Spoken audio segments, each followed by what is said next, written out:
Okay, so today I'm doing a little bit of a different format, like I talked about before, where I'm going to react to something live while driving. You know, we can do movies or shows or videos or whatever, but I'll do a movie that I've seen some clips of. This is like the random short when you're just, what do they call it? Like stop scrolling. Basically, you just keep swiping through the YouTube shorts and stuff. And so I've seen a couple clips from this movie, He's Just Not That Into You, which is, I'm pretty sure I've seen it before, but it's been a super long time ago, and I don't remember it at all. So I guess it spoiled a couple scenes, like they're talking in the department store, and I won't say too much, whatever. So it seems interesting, and I'll watch it again. So I can't say I haven't seen it, or that it's my first time, but I basically don't remember it at all. So I'll give it a shot. So I'm watching it on YouTube, and I rented it for $3.99 for like, I think 48 hours or something. So between today and tomorrow, maybe I'll watch part of it now and part of it maybe tomorrow. Right, we'll have to do it in partial segments because I can't, you know, the drive that I do isn't quite long enough to do a whole movie, obviously. It's more like half, probably. So we'll watch it, and I'll inject some of my absolute responsibility into this naturally, too. Like, oh, what's the conflict here? Is that there's going to be cheating or stuff like that. And I like to go in movies, like, truly completely blind because, like, where you really don't even know what it's about. And that's good, but in this modern day, you can't help but be spoiled. Even the trailers for movies end up spoiling them quite a bit, but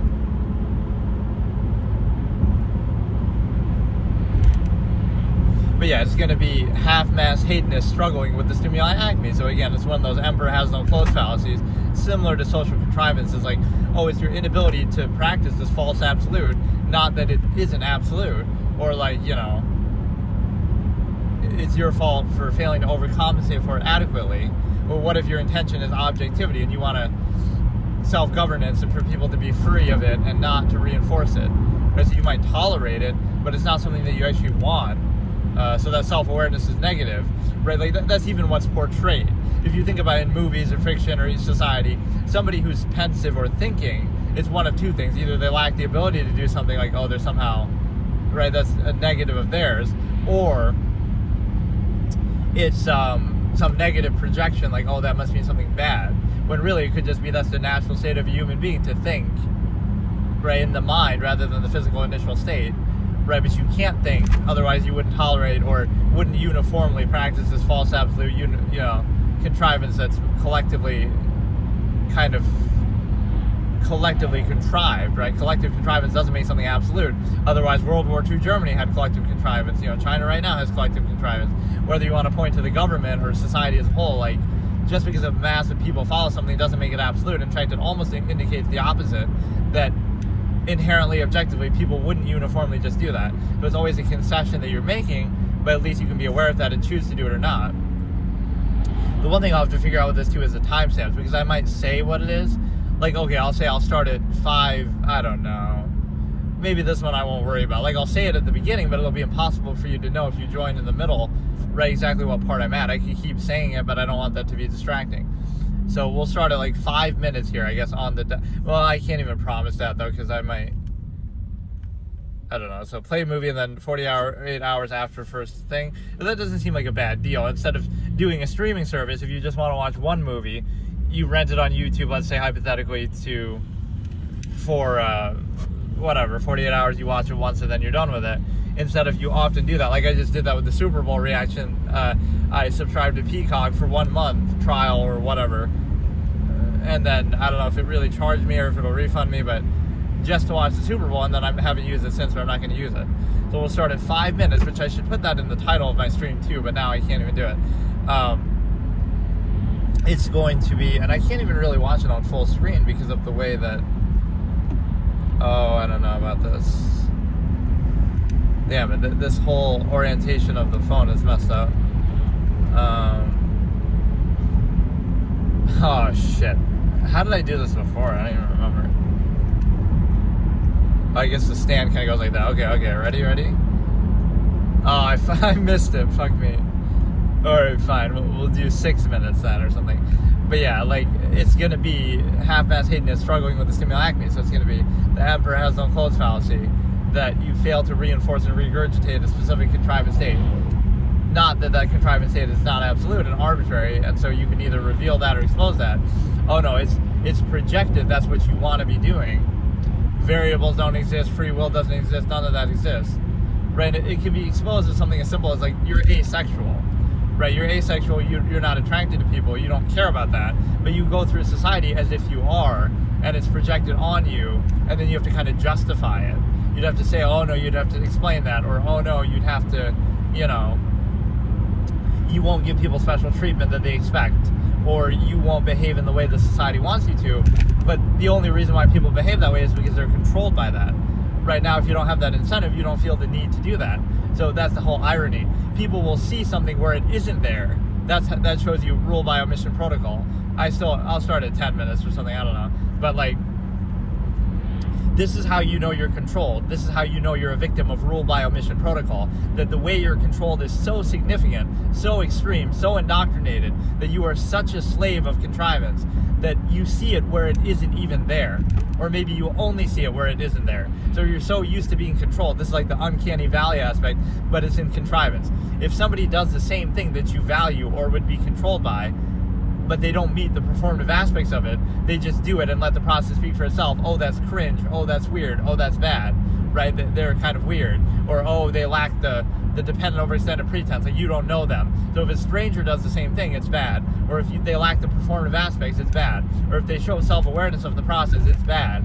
Or if they, they don't have anything to be gained from, like you're not attracted to them, or they don't have money or whatever, right? The negative appearances, right? They're not appealing to appearances, maybe because they don't require them, they don't desire them, they don't care about them, they, whatever. They don't feel the need, they don't have to overcompensate for something, then that'll be negative. But if somebody does the same exact thing with some similar incentive, then it's good. Right, so the point is you're not controlled at half-mast by the pretense, you're instead saying, oh no, that's not the defining factor, it's a dependent overextended pretense. So why not be direct rather than constantly controlled by it, right? This contest of contrivance that I talk about. But the bigger picture point is the fact that, again, you're struggling to maintain a false absolute, but that never invalidates it. It's your fault for failing to achieve it. But again, it's projected on you. So again, you're a slave of rule by omission protocol, because even when the process is not present, or especially when the process is not present, you see it there anyway, and you project it. So it doesn't matter what the truth is. The truth does not matter because you're such a slave of contrivance, right? So you'll see it. Somebody who doesn't have that interest at all, like, again, they're asexual, it'll be projected, and then they'll have to justify against it. Oh no, wait a second, I know you're a slave of half-mass hedonism and the Stimuli Acme, but actually it doesn't apply to me. So what you're assuming that I'm valuing, right, like just them not doing, not saying anything, not doing anything, but oh no, they must have this interest, or they must be just failing to achieve it, or oh, they lack the riz or whatever. It can't be that process doesn't apply to them, or they just don't have any interest in that, or they're just neutral or unconditional or whatever. It must be that they fail to achieve this absolute, not that it isn't absolute. Right, so that's the way you would project it onto them in terms of contrivance. And maybe I won't even do them. Well, I'll start it at least, but maybe at 10 minutes. I keep changing the goalpost, but that's basically the point. Is you're so controlled by it, you'll see it even if it doesn't apply.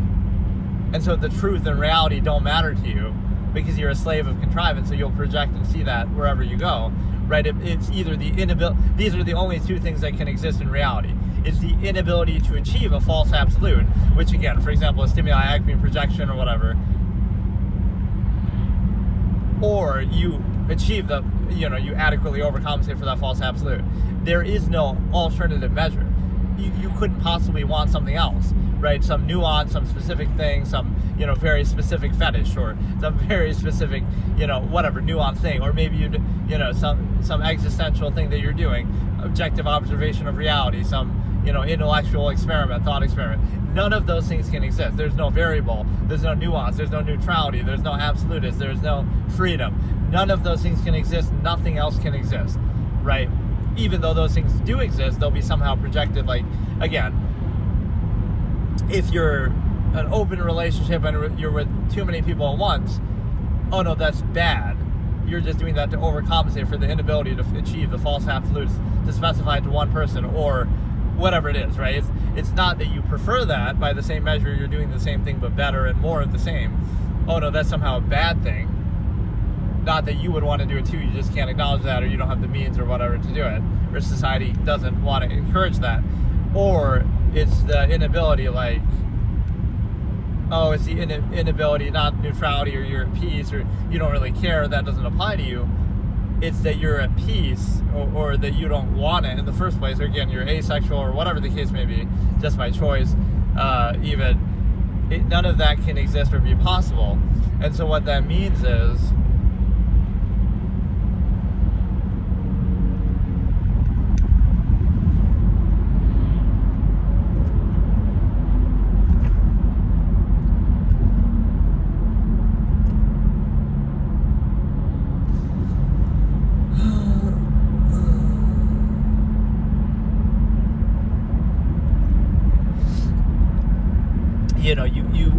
this shows you how contrived something is, right? A good example could be religion, but let's use the Stimuli Acme too. Is, for example, that I should call myself absolutist film critic, so that these associations will make more sense. But we'll use this as a tie-in, and you might think, oh no, just watch the movie already, just do folly favoritism, escapism. But obviously, you'll realize, oh, there's more truth in fiction, or the whole point of fiction is to reveal something about reality. But you might realize that the contrived state you're in is artificial. Again, The Truman Show, which I consider the best movie ever, but like, you are Truman, your whole life is controlled. If you try to escape or be free, you'll be allowed to do it to some extent, but you still need permission to do it.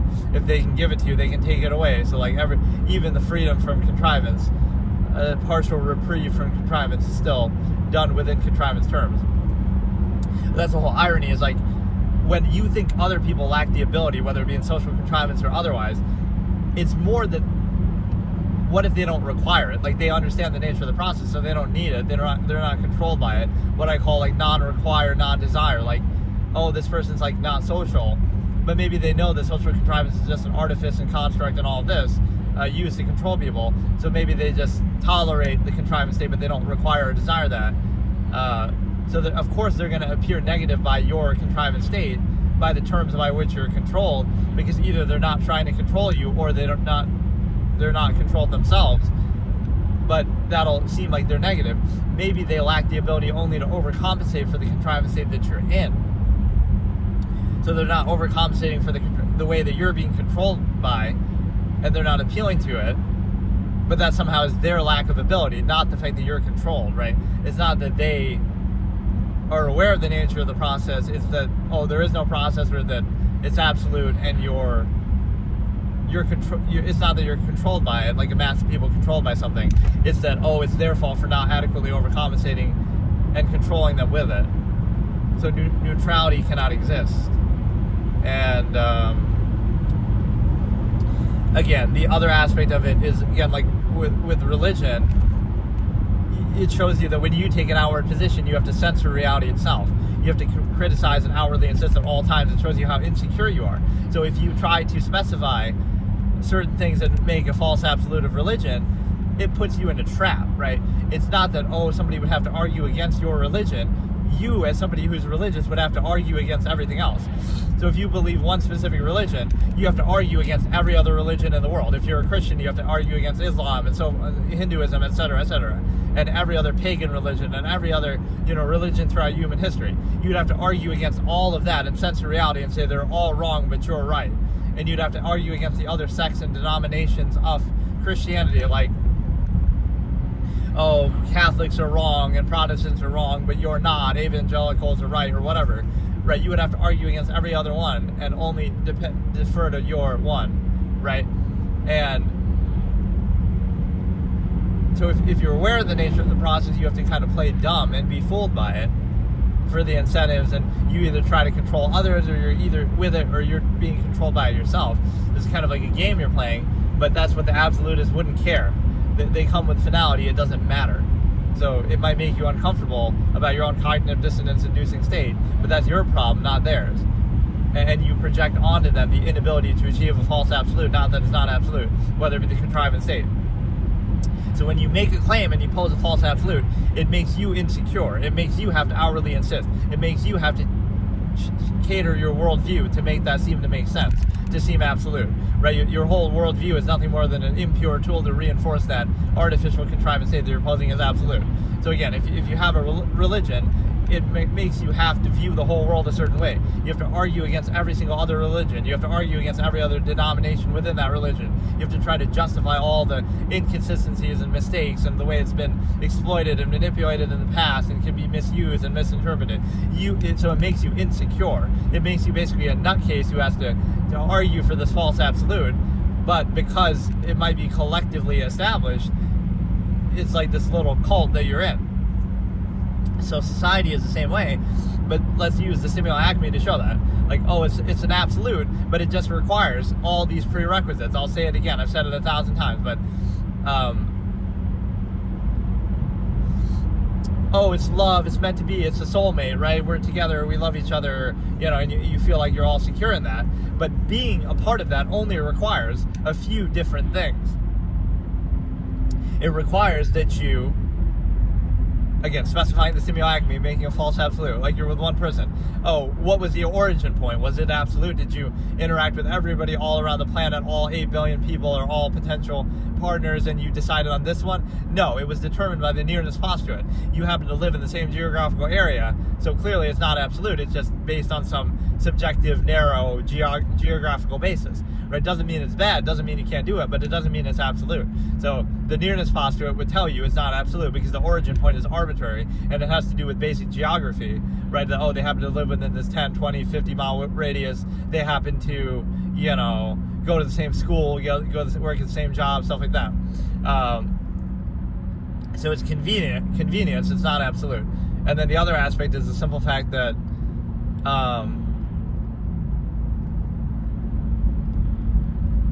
it's kind of a funny imagery, like somebody washing their I guess you don't think of that. Firefighters don't have to go to a car wash. They just use their own hose to wash their own car. It's like, let's use a movie imagery here, like the fire truck on fire. It's a subtle image that happens in The Dark Knight where they're just driving by and they see a fire truck on fire, but there's a certain anarchistic nuance to that, like with the Joker. He's showing, oh, like there's a fire truck on fire. It's like, who's gonna put out the fire, right? Because you already took out the fire truck, right? Like, who watches the watchman, or who's gonna douse the fire of the firefighter if they themselves are on fire? So there's like a little moment like that probably not a lot of people put thought into, but it's a good anarchistic image, right? You show like the cop being handcuffed, or you show like the fire truck on fire, or you show whatever, all of these things that kind of contradict or show you like, oh, who's going to save you now when the fire truck itself can't, is set on fire. But yeah, that's a good image. If you watch The Dark Knight again, you might notice that. See, I notice sometimes these things are maybe I'm overthinking it, but I don't know if and I said this obviously like a long time ago, but I don't know if anybody really would have noticed that or really thought about that right in that context, but within the concept of the movie, it actually makes a lot of sense, because that's kind of what the Joker is trying to show, right? That nobody is going to save you, or you can't trust anybody, you can't rely on anybody. Similar to some absolutist philosophy that, you're kind of weak and pathetic, and so bad things happen to you because, oh, you rely on other people, you defer, and then, oh, it should be no surprise that you get betrayed, right? Like, oh, that somebody would cheat on you, like the Stimuli Acme that we're talking about. Oh, what a surprise that somebody would cheat on you, woe is you. But it's your fault that somebody cheats on you for 2 counts. Let's do the victim blaming. Elitist victim blamer comes out. That's sometimes what I would do when I play games or react to stuff. I bring out this own character of mine almost, right, that I'm playing as. Right, this character type is like this mentality. It's your fault if you get cheated on for 2 counts. You're the one who's choosing to be with that person, so your judgment must be pretty bad that you would choose to be with the cheater. Number 2 is it's your fault for believing it's absolute, it's meant to be, it's love, for buying into all the artifice of that, because either you want to be ignorant and like, oh, the majority of people cheat, maybe everybody cheats, but you just don't want to find out about it, you just want to pretend it's absolute, right? Or it's your fault for believing in the fairy tale and deferring to that. So again, it's your fault on 3 counts then. It's your fault that you choose somebody who would cheat on you, right? That's bad judgment on your part that you chose that person. Number two is it's a fairy tale and a fantasy that you want to believe it to be absolute when it's clearly not, and it goes against human nature. And number three is that you didn't catch them sooner or prevent them from doing it or overcompensate adequately. Like, oh, maybe if you were better to them or whatever, they wouldn't have cheated on you, even though that's not even always true. But so you want to be deceived and controlled by a false absolute, but at no point do you have any accountability for that. Like, oh, it's their fault for cheating, and it kind of is their fault, because again, assuming the consensual thing, like, you both agree to be in a committed relationship and then they betray that trust, that is their fault too, because they shouldn't be doing that. You go into it and you say, despite society's pressures, oh no, I want to be in an open relationship and I don't want to buy into the artifice of contrivance. So yes, don't buy into it, don't pretend. And then you both understand the nature of the process, so you can't be surprised by it. So it is sort of their fault for pretending to specify the Stimuli Acme when they know it's artificial, but it's also your fault for believing it in the first place. So at what point do you get discredited? Oh, you've broken up 5 times, but you still believe in love, and you still, oh, you love this person now. Like, what credibility do you have? At what point is your credibility shot? Right? That's not an absolute, it's just a way to control people through self-gratification. But believing in a false absolute, always meant to be its love, is whatever. But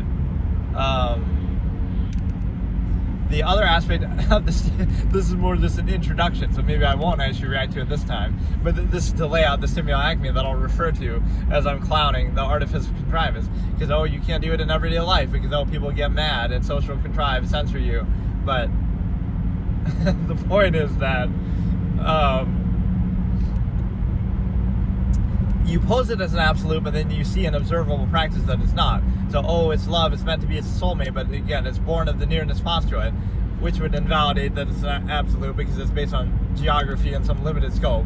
And it's also requires you to censor reality, like, oh, you can't be friends with people of the same gender. What if you're bisexual? Then I guess you can't be friends with anybody on the whole planet. But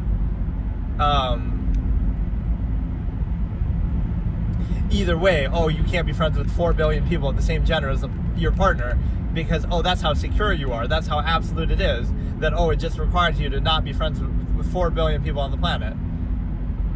So does that sound like an absolute, or does that sound like something you're very insecure about and you project it in everyday social interactions? Again, oh, you're worried that everybody's hitting on you, or you have this ritualistic symbol like the ring, or you try to appeal to all this, like, that's the only thing that exists in reality. You're such a half-ass hateness that you're obsessed with it.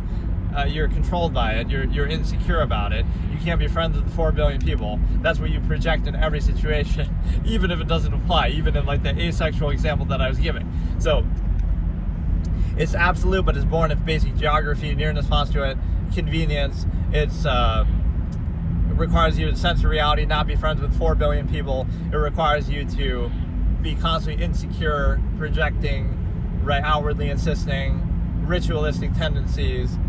It requires a constant conflict of contrivance that might lead to cheating, it might lead to fights, it might lead to all these things, but it's still absolute. So your absolute is not very credible because it falls within all of those criteria, which on an observable level are not absolute. And so you are a slave to the Stimuli Acme, but you want to be fooled, you want to believe fairy tales for adults, basically. So it's not a question of whether you should do it or not, it's a question of whether it's absolute or not. It's clearly pretend, it's clearly artificial, and so it should be no surprise. And if you're aware of the nature of the process, it shouldn't come as any surprise to you that that there would be conflict or inconsistency or things like that. So I'm actually not going to start watching it this time, because this is taken basically the whole time to explain the concept of the Stimuli Acme. But the Stimuli Acme is what I've just described, and it also manifests itself in profanity. It also manifests itself in every area of life that you are kind of obsessed with it. So you might think, what is the point of it? What is the conclusion? But it's not so much that you're making a specific case. It's not telling you what to do. It's freeing you of the chains that already bind you. It's freeing you of what you're already told to do by society. So, and that you take for granted and take as absolute. And so what it means is, and again, the contest to gratify, like, oh, you have all this kind of game and riz, but it's even that's kind of contradictory, because what exactly does that mean? does that mean like a player sort of culture where you're trying to sleep with a lot of women or sleep around or even with a lot of men? That would be your choice, but is that what it means? Or it means, oh, you have all this game and riz, and then it leads to you being with one person for the rest of your life, so that riz goes to waste. So then is it really that impressive? So like, what is really even the end goal of it? But there's sort of a contest and you're competing, but there's 8 billion people. It's really not that big of a deal, but people want to feel all special and project, and obviously show a certain shallowness of it, like, oh, that's all it would take. Like, oh, I have to be careful that I don't interact with too many people of that gender, because, oh no, that's all it would take for me to expose your fallacy. Like, oh, it's love, it's meant to be, but all it would take is me interacting with somebody else of the same gender that I'm attracted to, and oh no, that could undo everything. Because it's such an absolute that's all it's based on. That's how it came to be. Oh, somebody used a pickup line, and that's how I met your mother, your father. So now all it would take is somebody else doing the same thing. So that's how absolute it is, that I have to be all tough and not interact with people of the same gender, because, oh no, that's how shallow it is. That's all I'm good for. That's all that anybody could possibly appreciate or see in me, or the only reason anybody could possibly be interacting with me, because that's how shallow I am, or that's how the world is. Like, the only basis somebody could possibly value me on is sexual in nature, and all it would take is some basic interaction to uphold that, like, to achieve that. So you're basically saying you're so shallow that you have nothing interesting about you or valuable, that, oh, sex and sexual things could be the only incentive somebody has. And not only that, but the way to achieve it would just be through social contrivance, so you have to limit that. And so it's kind of a monopoly over exposure. Like, oh, you spend so much time with this one person, and now it's love, it's meant to be, it's absolute. But if you had spent that same amount of time with somebody else, you might have the same feeling. So now you have to place a monopoly on it. Oh, I can't be friends with somebody else because, oh no, then I'm spending time with them, and then we're going to be insecure about this false absolute, because it means that basically you,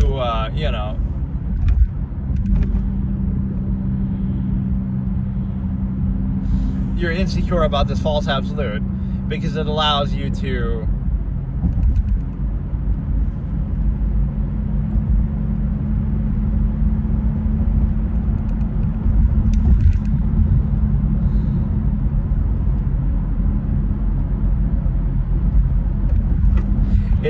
have this variable situation in which you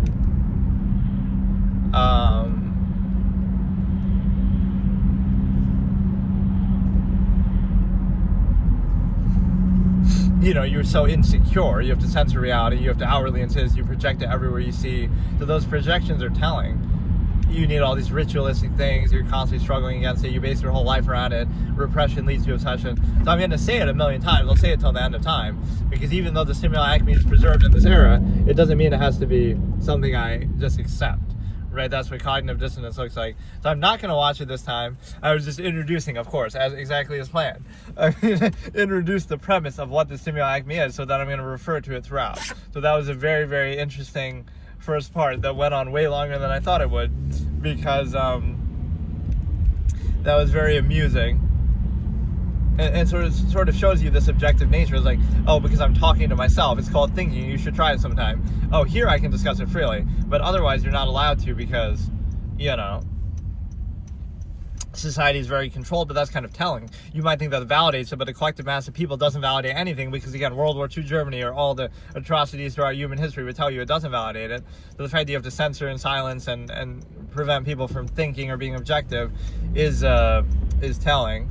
But just remember this phrase, like, anything that anybody else could say, you could think to yourself. So why do you really need social interaction? Right, you place special value because, oh, of who says it or how they say it. But that sort of shows you the insecurity of thought too. That same exact thing you could have thought, so you're placing undue emphasis on people, but you don't truly value them because you don't subscribe to amalgam theory. So it's also just a pretense to selectively value things in your immediate environment, the same way that we talked about with the nearness postulate. And so it allows you to consider that, if you truly valued other people, you would do it unconditionally, sacrifice 2 meals a day, your whole lifestyle wouldn't be consistent with valuing them, you wouldn't overextend the stimuli and preservation. But the bigger point is the fact that, how can I describe it? Is the fact that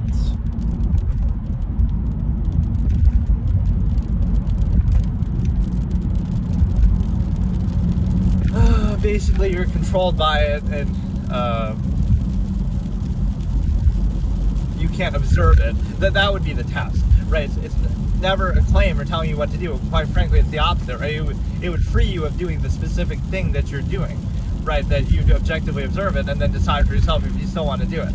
You should be able to be objective and think about it as much as you want and be self-aware as much as you want, instead of censoring reality. That not only can you not be self-aware, but you condemn thinking, and thinking is bad, even the appearance of thought. You shoot the messenger, the observer, even your own mind. You say that, oh no, those things are bad, you can't use it, you can't think freely, that makes you crazy, that makes it bad. But it might make you crazy because it might trigger your cognitive dissonance about the contrived state that you're forced into. But no, the real point is it would not lead to you specifically doing the same thing that you're doing, or maybe it would, but at least you should be able to think objectively for yourself and come to that conclusion. But the bigger point is the fact that would it lead to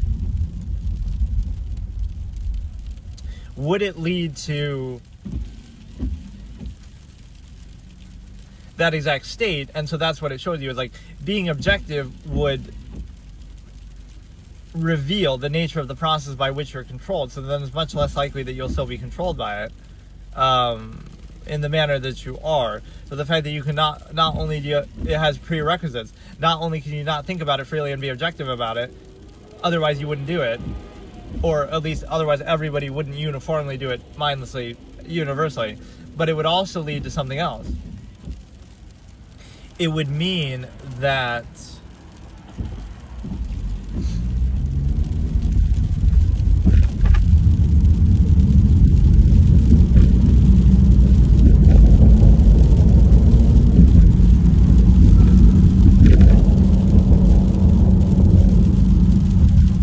that's like how the absolutist would phrase something like, don't let the overcompensations dictate your point of view, right? Like you're always seeing the nature of the process regardless of the overcompensation. But no, it's like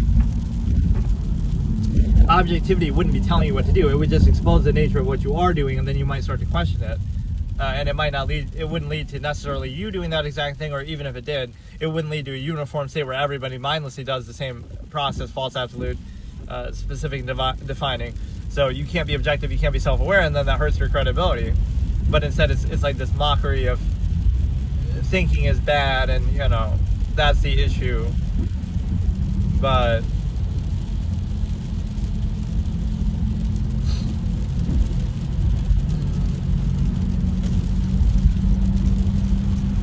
that's like the base of society, that people are lazy and weak and mindless, and they accept unqualified empirical authority, and they kind of, whatever is established is absolute, like things are the way they are because that's the way they're meant to be. Or even the fallacy that basically you're in a position to, you're always holding back, deferring to unqualified empirical authority. The mass number of collective people are controlled by something, so the more people there are, arguably the less credible it is, because it gets kind of overextended. It's a lot of ignorance, insistence, non-invasive self, appeal to ego, emotion, etc., to bypass critical thinking, the fact that that's necessary. But it also kind of creates a buffer zone where, like, oh, you'll defer to it, what people are controlled by in mass, but even if you defer to it, that doesn't make it valid, because you might defer to World War II Germany, and you'll kind of tolerate it, but you're not gonna, that just means bypass enough people's critical thinking, or bribe them with enough whatever incentives, relative comforts, things like that. But let me try to explain one more thing again. Objectivity wouldn't be telling you what to do. It would just closely, fully observe everything that you do and hold it accountable, and try to, you'll critically think about it, observe the nature of the process, and then if you observe it, be aware of it actively at all times. Now, you wouldn't do it, or you wouldn't do it exclusive to everything else. So like I was saying, with religion, having one particular religion that you practice would mean that you would have to argue against every single other one in existence and censor reality itself, and constantly be insecure and outwardly insist. So the same thing is true with the specification of the Stimuli Acme. You can do it if you want, right? Nobody's stopping you, telling you not to do it. But if you observe the nature of the process and you're constantly aware of it, it requires that you censor reality, not be friends with people of the same gender, not think, not be self-aware, not be objective, not be free. You have to restrict yourself. You have to base your whole life around it. So if you want to do that, you are welcome to do it. And it's a constant struggle, and you have to kind of overcompensate and gratify and act like, oh, it's worth it. But you could be interchangeable. It could be anybody else, and then, oh, that might be worth it too. So you're observing in practice, in reality, that it's not absolute, but but you pretend like it is, and you struggle against it. So it makes a question. If it was absolute, then why is it such a struggle? If it's not absolute, then why would you do it specifically exclusive to everything else?